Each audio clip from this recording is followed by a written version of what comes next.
Apol, Adela's husband, 3 times a sea king, Grevetman of Ostflyland and Lindorden, the towns Lugard and Linderhen and Stavia are under his care. The Saxman Storo, Setia's husband, Greetsman over the Hugefenen and Wanden, 9 times he was chosen as Duke or Commander. The towns Buddha and Managada Forda are under his care.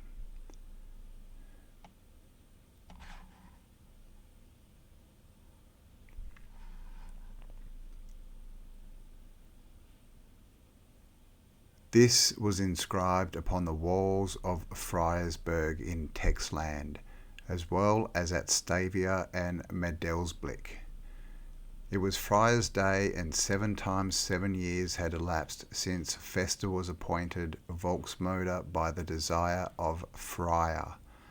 The citadel of Medelsblick was ready and Bergmard was chosen.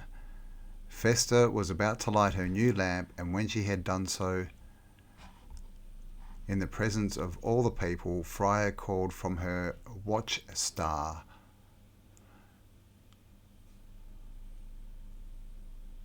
Friar called from her watchstar so that everyone could hear it. Festa, take your style and write the things that I may not speak.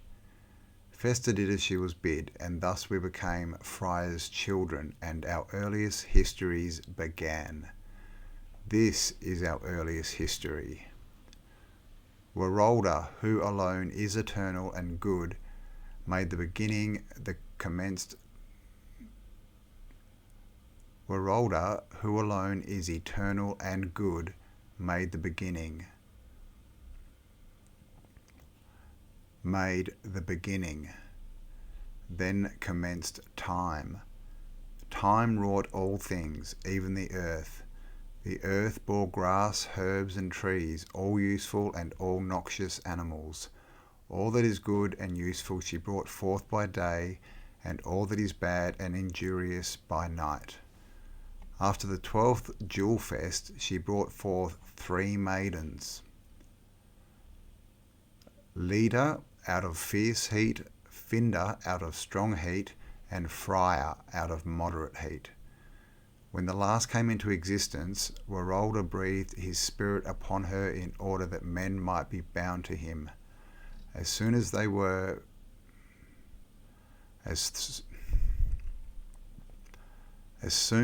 full grown, they took pleasures and delight in the visions of Warolda. Hatred found its way in among them. They each bore 12 sons and 12 daughters, at every jewel time a couple. Thence come all mankind. Leda was black, with hair curled like a lamb's. Her eyes shone like stars, and shot out glances like those of a bird of prey. Leda was acute. She could hear a snake glide and could smell a fish in the water. Leda was strong and nimble. She could bend a large tree, yet when she walked, she did not bruise a flower stalk. She could bend a large tree, yet when she walked, she did not bruise a flower stalk. Leda was violent. Her voice was loud, and when she screamed in anger, every creature quailed. Wonderful Leda, she had no regard for laws. Her actions were governed by her passions. To help the weak, she would kill the strong, and when she had done it, she would weep by their bodies. Poor Leda. She turned grey by her mad behaviour, and at last she died heartbroken by the wickedness of her children.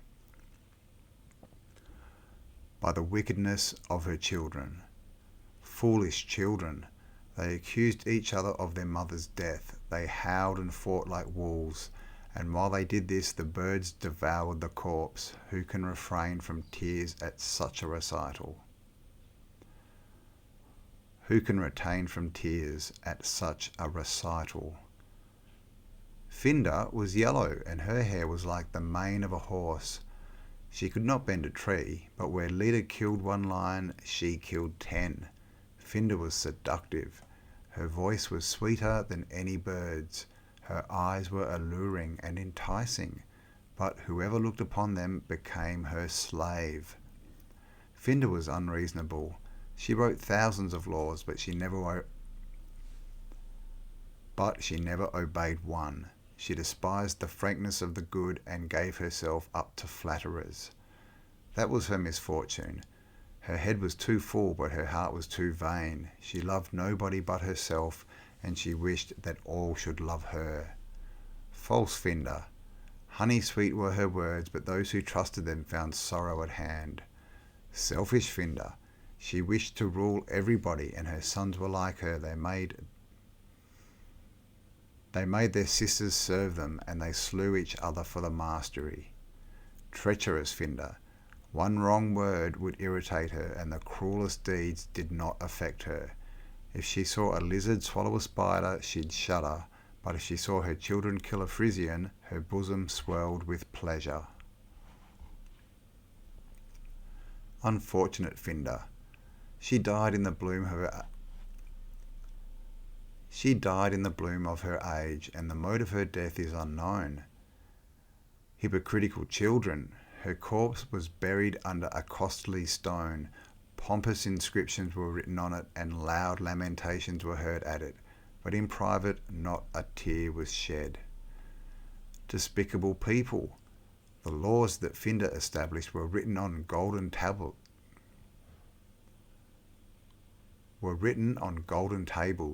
but the object for which they were made was never attained. The good laws were abolished, and selfishness instituted bad ones in their place. O Finda, then the earth overflowed with blood, and your children were mown down like grass. Yes, Finda, those were the fruits of your vanity. Look down from your watchstar and weep. Freya was white like the snow at sunrise, and the blue of her eyes vied with the rainbow. Beautiful Freya, like the rays of the sun shone the locks of her hair, which were as fine as spiders' webs. Clever Freya, when she opened her lips the birds ceased to sing and leaves to quiver. Powerful Freya, at the glance of her the lion lay down at her feet, and the adder withheld his poison. Pure Freya, her food was honey, and her beverage was dew gathered from the cups of the flowers. Sensible Freya, the first lesson that she taught her children was self-control, and the second was the love of virtue. And when they were grown, she taught them that the value of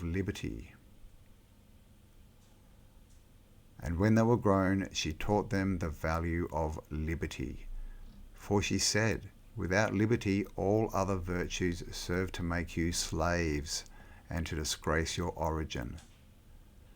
Generous Freya, she never allowed metal to be dug from the earth for her own benefit, but when she did it, it was for the general use. Most happy Freya, like the starry host in the firmament, her children clustered around her. Wise Freya, when she had seen her children reach the 7th generation, she summoned them all to Flyland, and there gave them her texts, saying, "Let this be your guide, and it can never go ill with you." Exalted Freya, when she had thus spoken, the earth shook like the sea. The Wyrolda, the ground of Flyland, sunk beneath her feet. The air was dimmed by tears, and when they looked for their mother, she was already risen to her watching star. Then at length thunder burst from the clouds, and the lightning wrote up the firmament, "Watch." Far-seeing Freya, the land from which she had risen was now a stream, and except her text, all that was in it was overwhelmed. Obedient children, when they came to themselves again, they made this high mound and built this citadel upon it, and on the walls they wrote the text, and that everyone should be able to find it, they called the land about it Textland.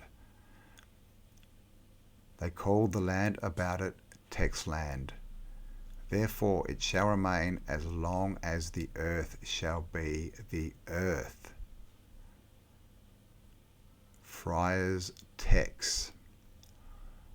Prosperity awaits the free. At last they shall see me again, though him only can I recognize as free, who is neither a slave to another nor to himself. This is my counsel. 1. When in dire distress and when mental and physical energy avail nothing, then have recourse to the spirit of Rorolda. Do not appeal to him before you have tried all other means, for I tell you beforehand, and time will prove its truth, that those who give way to discouragement sink under their burdens.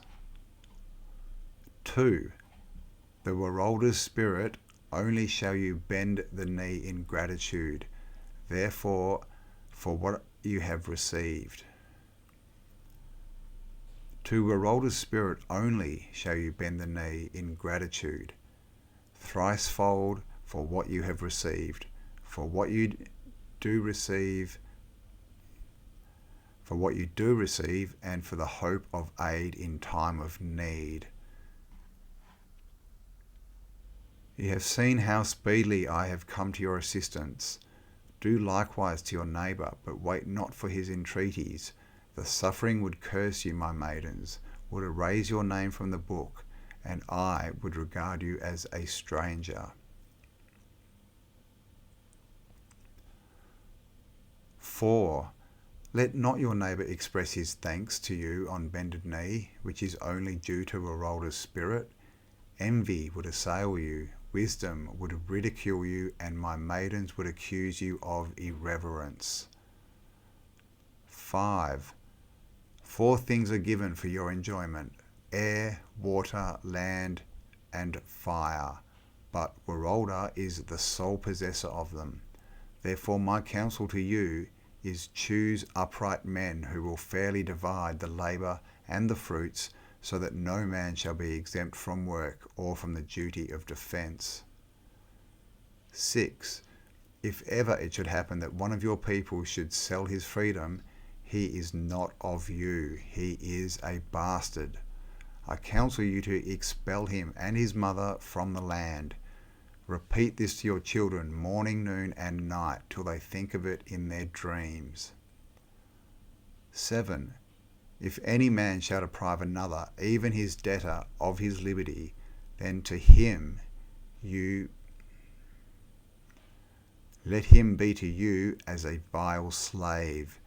And I advise you to burn his body and that of his mother in an open place, and bury them 50 feet below the ground, so that no grass shall grow upon them. It would poison your cattle. 8. Meddle not with the people of Leda, nor of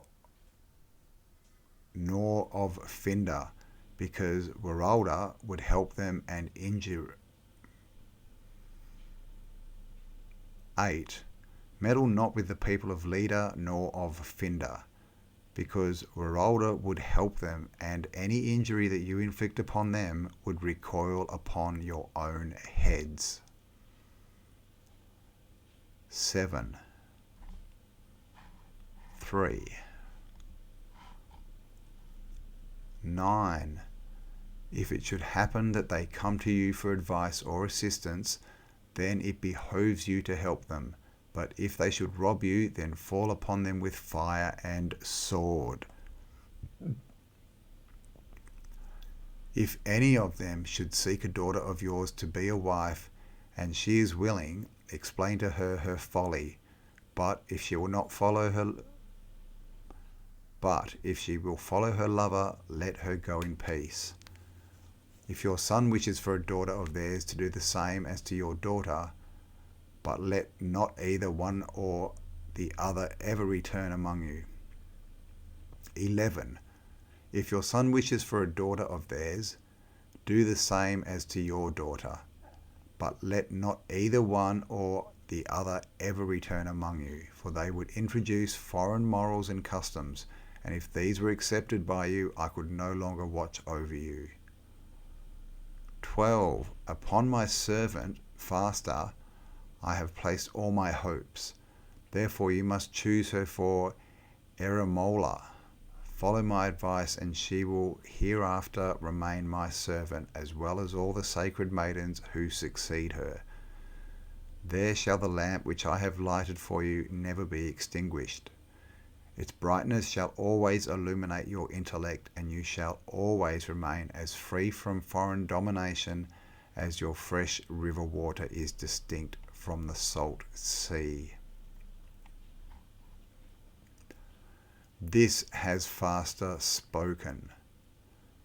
All the regulations which have existed a century, that is, 100 years, may be the advice of the Eramoda, with the consent of the community, be inscribed upon the walls of the citadel, and when inscribed on the walls they become laws, and it is our duty to respect them all. If by force or necessity any regulations should be imposed upon us at variance with our laws and customs, we must submit, but should If, by force or necessity, any regulations should be imposed upon us at variance with our laws and customs, we must submit, but should we be released, we must always return to our own again. That is Freya's will, and must be that of all her children.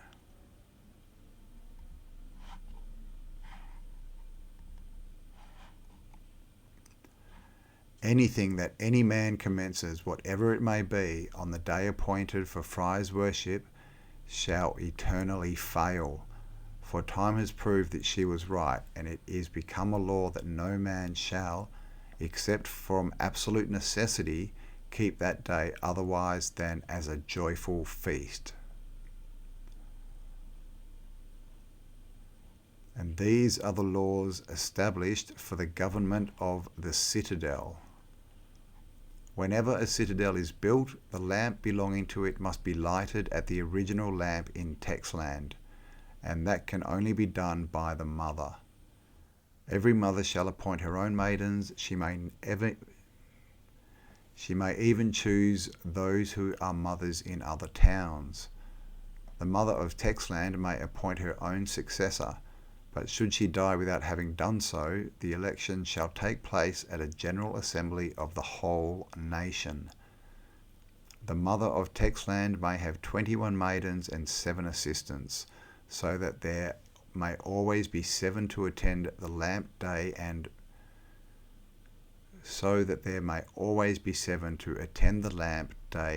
night.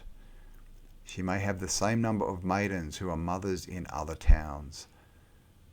If a maiden wishes to marry, she must announce it to the mother and immediately resign her office before her passion shall have polluted the light. For the service of the mother and of each of the burg maidens, there shall be appointed 21 townsmen, 7 civilians of mature years, 7 warriors of mature years, and 7 seamen of mature years. Out of the 7, 3 shall retire every year and shall not be replaced by members of their own family nearer than the 4th degree. Each may have 300 young townsmen as defenders. For this service they must pay the friar's tax, and for this service they must study friar's texts and the laws. From the sages they must learn wisdom, from the warriors the art of war, and from the sea kings the skill required for distant voyages. Every year 100 of the defenders shall return to their homes, and those that may have been wounded shall remain in the citadels.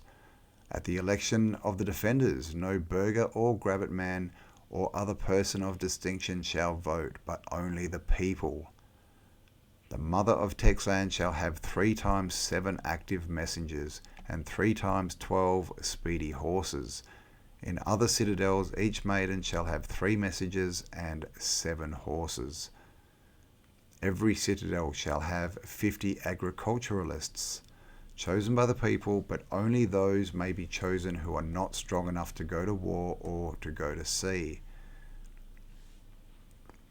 Every citadel must provide for its own sustenance and must maintain its own defence and look after its own share of the general contributions. If a man is chosen to fill any office and refuses to serve, he can never become a burgher, nor have any vote, and if he is already a burgher, he shall cease to be so. If any man wishes to consult the mother or a burghed maid, he must apply to the secretary, who will take him to the burghed master. He will then be examined by a surgeon to see if he is in good health. If he is passed, he shall lay aside his arms, and 7 warriors shall present him to the mother. If the affair concerns only one district, he must bring forward not less than 3 witnesses. If it affects the whole of Friesland, he must have 21 additional witnesses in order to guard against any deceptions. Under all circumstances, the mother must take care that her children, that is, Friar's people, shall remain as temperate as possible. This is her most important duty, and it is the duty of all of us to help her in performing it. If she is called upon to decide any judicial question between a gravitsman and the community, she must incline towards the side of the community in order to maintain peace, and because it is better that one man should suffer than many. If anyone comes to the mother for advice and she is prepared to give it, she must do it immediately. If she does not know what to advise, he must remain waiting for 7 days, and if she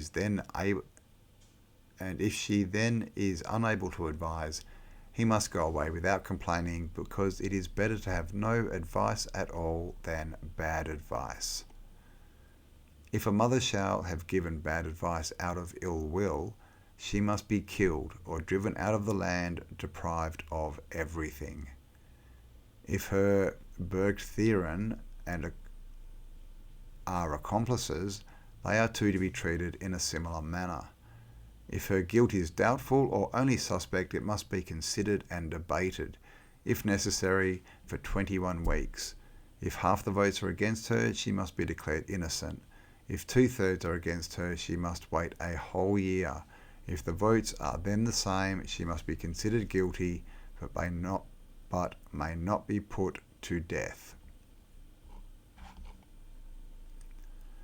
And if any of the 1/3 who have voted for her wish to go away with her, they may depart with all their live and dead stock, and shall not be the less considered, since the majority may be wrong as well as the minority. And here are the universal laws of the Oera Linda book. Number 1, all free-born men are equal, wherefore they must all have equal rights on seas and land, and on all that Wyrolda has given. 2, every man may seek the wife of his choice, and every woman may bestow her hand on him who she loves. 3, when a man takes a wife, a house and yard must be given to him. If there is none, one must be built for him. 4, if he has taken a wife in another village and wishes to remain, they must give him a house there, and likewise the free use of the common. 5, to every man must be given a piece of land behind his house. No man shall have land in front of his house, still less an enclosure, unless he has performed some public service. In such a case it may be given, and the youngest son may inherit it, but after him it returns to the community. Every village shall possess a common for the general good, and the chief of the village shall take care of it. Shall take care that it is kept in good order, so that the posterity shall find it uninjured. 7, every village shall have a marketplace. All the rest of the land shall be for the tillage and forest.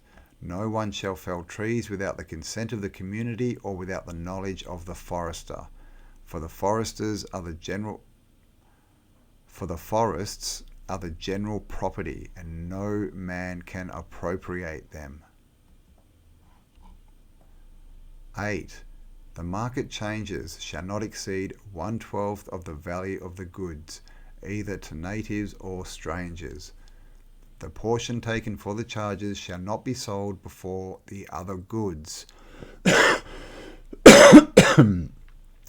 Before the other goods. 9. All the market receipts must be divided yearly into 100 parts 3 days before the due. All the market receipts must be divided yearly into 100 parts 3 days before the due day. 10. The brevet man and his council shall take 20 parts, the keeper of the market 10, and his assistants 5, and the volksmotor 1, the midwife 4, the village 10, and the poor and infirm shall have 50 parts.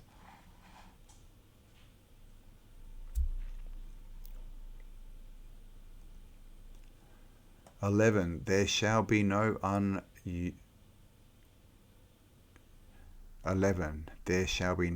usurers in the market. If any should come, it will be the duty of the maidens to make it known through the whole land, in order that such people may not be chosen for any office, because they are hard-hearted. For the sake of money, they would betray everybody, and the people, the mother, their nearest relations, and even their own selves. If any man should attempt to sell diseased cattle or damaged goods for sound,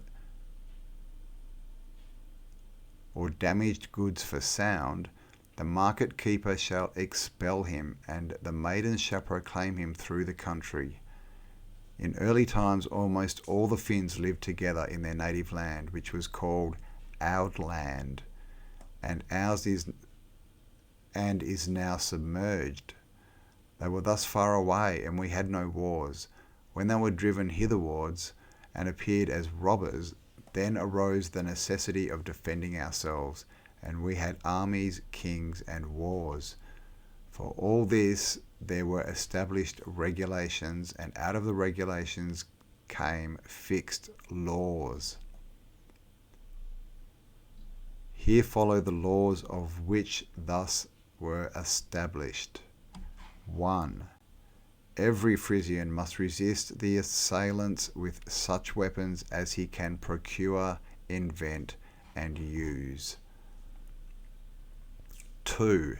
When a boy is 12 years old, he must devote 1 day in 7 to learning how to use his weapons. 3. As soon as he is perfect in the use of them, they are to be given to him, and he is to be admitted as a warrior. 4. After serving as a warrior 3 years, he may become a citizen, and he may have a vote in the election of the head man. 5.